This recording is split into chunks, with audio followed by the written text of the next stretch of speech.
বিএনপির আমলে 1996 সালে 15 ফেব্রুয়ারির একতরফা নির্বাচন করেছিলেন সিসি একেএম সাদেক। কেউ অংশ নেয়নি সে নির্বাচনে। বিএনপি আর ফ্রিডম পার্টি মিলে সরকারও গঠন করেছিল। 4.5 লাখ ছাত্রছাত্রী এবার এইচএসসি বা সমমানের পরীক্ষায় বসছে না। সেই যে যারা গণভবন দখল করে দাদির বয়সী এক নারীর অন্তর্বাস নিয়ে হায়নার হাসি হেসেছিল, তাদেরকে ডক্টর ইউনূস মহাজন কোনোভাবে ঘরে ফেরাতে পারবে না, তার প্রমাণ তো আপনারা পেয়েছেন।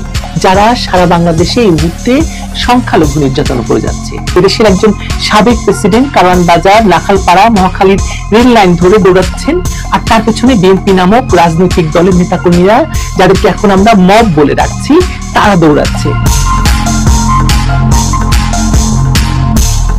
মববাজি করে যদি ক্ষমতায় যাওয়া যায়, তাহলে ক্ষমতায় টিকে থাকতেও মববাজিই দরকার। ডক্টর ইউনূসের মতো ধুরন্ধর আন্তর্জাতিক মানের খেলোয়াড় এটা খুব ভালো বোঝেন, এবং বোঝেন বলেই বারবার আর কোনো মববাজি সহ্য করা হবে না বলেও মবের বিরুদ্ধে কোনো কার্যকর ব্যবস্থা নিতে তারা আগ্রহী নন।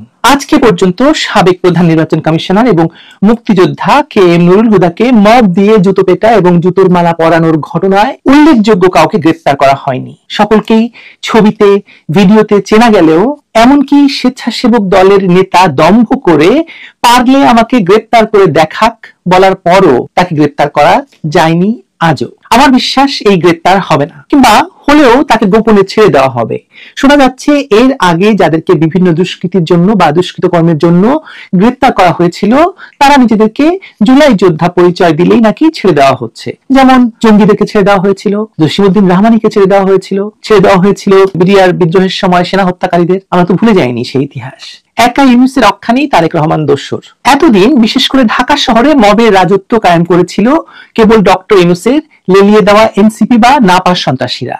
যেহেতু তারা জুলাই সন্ত্রাসের মাধ্যমে শেখ হাসিনা সরকারের পতন ঘটিয়েছে, সেহেতু তাদেরকে মানা করার মতো কিংবা থামানোর ইচ্ছা বা শক্তি কোনোটাই ডক্টর ইউনূসের বা তার উপদেষ্টাদের ছিল না। ঢাকা শহরের যতগুলো অপকর্ম হয়েছে, মববাজির ঘটনা ঘটেছে, ইনক্লুডিং ধানমন্ডি 32 ভেঙে ফেলা, সুধা সদন ভেঙে ফেলা, সবই হয়েছে এনসিপি বা জুলাই গুন্ডাদের হাত ধরে। তারা বিগত বছরের জুলাইতে যে সন্ত্রাসের উদ্দেশ্যে অস্ত্র শস্ত্র নিয়ে মাঠে নেমেছিল, তারা তো ঘরে ফিরে যায়নি, গিয়েছে কি?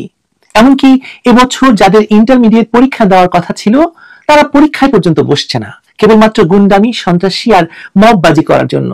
আপনারা হয়তো এই খবর পড়ে থাকবেন যে প্রায় 4.5 লাখ ছাত্রছাত্রী এবার এইচএসসি বা সমমানের পরীক্ষায় বসছে না। সেই যে যারা গণভবন দখল করে দাদির বয়সী এক নারীর অন্তর্বাস নিয়ে হায়নার হাসি হেসেছিল, তাদেরকে যে ডক্টর ইউনূস মহাজন কোনোভাবে ঘরে ফেরাতে পারবে না, তার প্রমাণ তো আপনারা পেয়েছেন, পাননি? কিন্তু তারা তো বিরাট কোনো শক্তি নয়। তারা ঢাকা কিংবা বিভাগীয় শহর কেন্দ্রিক কিছু সন্ত্রাসী। ওদিকে 5 আগস্টের পর ঢাকার বাইরে মব সৃষ্টি করে আওয়ামী লীগ নেতাকর্মীদের হত্যা, নির্যাতন এবং তাদের ঘর বাড়ি ব্যবসাপাতি দখল করার নেতৃত্বে যারা ছিল, তারা তো আর কেউ নয়। তারা হলো গিয়ে বিএনপি এবং তার অঙ্গ সংগঠনগুলির নেতাকর্মীরা, যারা সারা বাংলাদেশে এই মুহূর্তে সংখ্যালঘু নির্যাতন করে যাচ্ছে। এই প্রথম ঢাকায় সাবেক প্রধান নির্বাচন কমিশনারকে এরকম নারকীয় ভাবে হেনস্থা এবং শারীরিকভাবে লাঞ্ছিত করার নেতৃত্ব দিয়ে ঢাকাতেও বিএনপি ও তার অঙ্গ সংগঠনগুলি মববাজি করতে করতে রাজধানীতে পৌঁছে গেল। মববাজিতে বিএনপির অতীত ইতিহাস। ঘটনার দিন সকালে বিএনপি মামলা করল সাবেক সিসি KM নুরুল হুদা সহ অন্যদের বিরুদ্ধে, আর সন্ধ্যায় মব লেলিয়ে দিয়ে আর গলায় জুতার মালা পরিয়ে পুলিশে তুলে দিল বিএনপিরই অঙ্গ সংগঠন স্বেচ্ছাসেবক দল। আপনারা ভাবছেন এটা কি একটা বিচ্ছিন্ন ঘটনা? না না, একদম নয়। বিএনপি ও তার অঙ্গ সংগঠন অতীতেও এই কাজ করেছে, এবং তাদেরই দলীয় প্রেসিডেন্ট এবং বিএনপির প্রতিষ্ঠাতাদের অন্যতম ডাক্তার বদরুদ্দোজা চৌধুরীকে তারা ঢাকা শহরে রেল লাইন ধরে দাবড়েছে। আমরা সেই দৃশ্য কি কখনো ভুলতে পারবো, যে দেশের একজন সাবেক প্রেসিডেন্ট কারওয়ান বাজার, লাখালপাড়া, মহাখালীর রেল লাইন ধরে দৌড়াচ্ছেন, আর তার পেছনে বিএনপি নামক রাজনৈতিক দলের নেতাকর্মীরা, যাদেরকে এখন আমরা মব বলে ডাকছি, তারা দৌড়াচ্ছে তাকে মারবে বলে। কিংবা স্মরণ করুন তো সাবেক সেনাপ্রধান অবসরপ্রাপ্ত লেফটেন্যান্ট জেনারেল মাহবুবুর রহমানের কথা। সেনাপ্রধান হয়ে অবসর নিয়ে তিনি হয়েছিলেন বিএনপির সর্বোচ্চ নীতি নির্ধারণী ফোরাম জাতীয় স্থায়ী কমিটির অন্যতম সদস্য। তাকেই কিনা বিএনপির নেতাকর্মীরা জেনারেল জিয়াউর রহমানের মাজার জিয়ারত করতে গেলে দিনে দুপুরে জুতোপেটা করেছিল প্রকাশ্য রাজপথে। 2007 সালে সেই দৃশ্য যারা মনে করতে পারেন, তাদের জন্য সিসি মোহাম্মদ নুরুল হুদাকে এভাবে লাঞ্ছিত করার ঘটনা তো খুব বেশি কিছু মনে হওয়ার কথা নয়, তাই না? এরপর কার পালা? আজ সাবেক সিসি নুরুল হুদা আক্রান্ত হয়েছেন, কাল বর্তমান সিসি নাসিরউদ্দিন কি এর বাইরে থাকতে পারবেন? তিনি কি মনে করছেন সেটা? এমনিতে নির্বাচন কমিশনের পদত্যাগ চেয়ে এনসিপি বা নাপা ইতিমধ্যে একবার আন্দোলনের নামে মব জমিয়েছে নির্বাচন কমিশনের সামনে। এরপর তারা বিএনপির সিএসসি বলে যদি তাকেও জুতো পেটা করে, তাহলে ঠেকাবে কে? সেনাবাহিনী। যে সেনাবাহিনী একাধিকবার বলেছে যে দেশে আর কোনো মব তারা সহ্য করবে না, কিন্তু তারপর একের পর এক মববাজির গল্প বলে তো শেষ করা যাবে না। প্রতিদিন ঢাকায় ঘটছে, ঢাকার বাইরে ঘটছে, আদালতে ঘটছে, ঘটছে আওয়ামী লীগ নেতৃবৃন্দের বাড়িতে, সংখ্যালঘুদের বাড়িতে, কিংবা আওয়ামী লীগ নেতৃবৃন্দের আত্মীয় স্বজনের বাড়িতে। এই তো সার্জিস স্ট্যাটাস দিয়ে সেনাবাহিনীর সঙ্গে বসে সভা করার দায়ে একজন সংখ্যালঘু সরকারি কর্মকর্তার বিরুদ্ধে মব উস্কে দিয়েছে। আগামী 2-1 দিনের মধ্যে তার কপালে কি লেখা আছে একমাত্র সৃষ্টিকর্তাই বলতে পারবেন। এরপর সেনানিবাসে থাকা জিওসি কিংবা খোদ সেনাপ্রধানকে নামানোর ডাক দেয় যদি, কি করবেন আপনারা? কোনো কিছু করার আছে? এমন দিন তো আসতেই পারে সেনাপ্রধানকে সরিয়ে খোদ হাসনাতকেই সেনাপ্রধান করার জন্য সেনানিবাস ঘেরাও করে বা ঘেরাওয়ের ডাক আসতে পারে না? পারে তো। সেনাবাহিনীর যে অবস্থা তাতে এরকম কিছু হলে আপনি আশ্চর্য হবেন, আমি হব না। কেন শুধু 3 সিএসি? কেন সাদেক কিংবা আজিজ নয়? নির্বাচনে জয়লাভ করলেই সেই সিএসি এবং নির্বাচন ভালো, আর হেরে গেলে সেই সিএসিও খারাপ, নির্বাচনও খারাপ, শুদ্ধ হয়নি।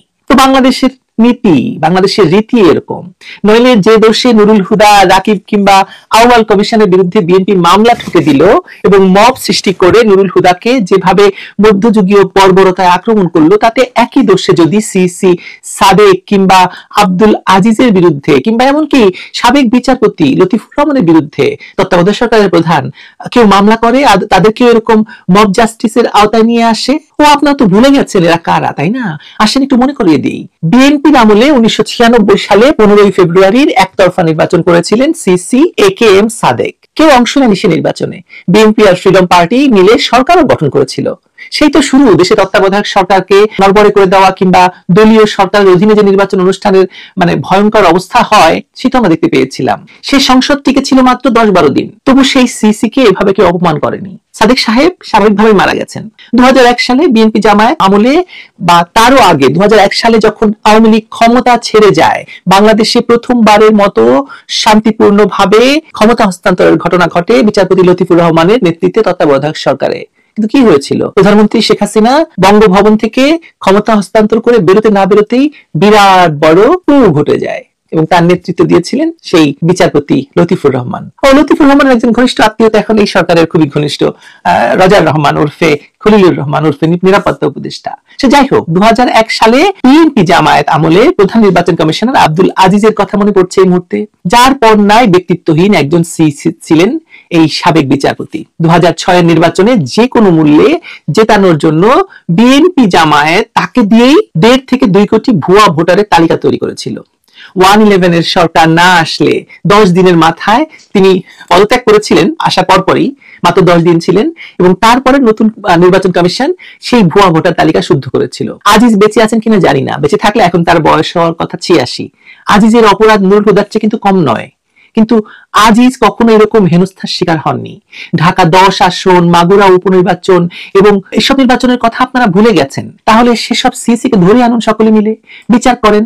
নাকি বিএনপি জামায়াত যা করে তাই হালাল, আর আওয়ামী লীগ করলে তা হারাম? সংবিধানই রাখছে না তারা আবার সাংবিধানিক পদ। ডক্টর ইউনূস এবং তারেক রহমানের লন্ডন বৈঠক থেকে ঠিক হয়েছে দেশে কি থাকবে আর কি থাকবে না।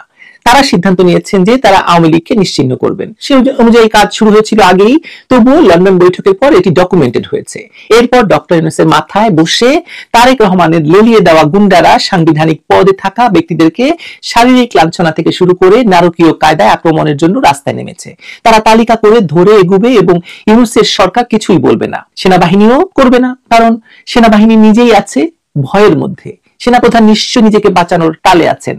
এরপর সাবেক প্রধান বিচারপতিগণ, সিনিয়র সচিবগণ বাকিরা নিজে নিজেই তৈরি হয়ে রাস্তায় এসে বললেই পারেন যে হে বিএনপি মব, হে এনসিপি মব, এই যে আমরা তোমাদের সামনে এসে দাঁড়িয়েছি, আমরা এখন রাস্তায় এসে দাঁড়িয়েছি, আমাদের আর খুঁজে বের করতে হবে না, এসে যত ইচ্ছা হেনস্থা করো, আমাদের জুতার মালা পরাও, জুতা বাড়ি দাও, কিচ্ছু করার নাই। শাস্তি যখন পেতেই হবে তখন আর লুকিয়ে থাকবো কেন, এসেই শাস্তি দাও। তাতে এইসব মব নিয়ে দেখবেন আর বেশি আলোচনা হবে। কি মনে হয় আপনাদের?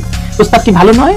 আর এখন যারা এসব পদে আলো করে বসে আছেন, উপদেষ্টারা, প্রধান উপদেষ্টারা, বিচারপতিরা, অ্যাটর্নি জেনারেলরা, সচিবরা, যারা পদ আলো করে বসে আছেন, আপনাদের কপালে শনি আছে ভাই।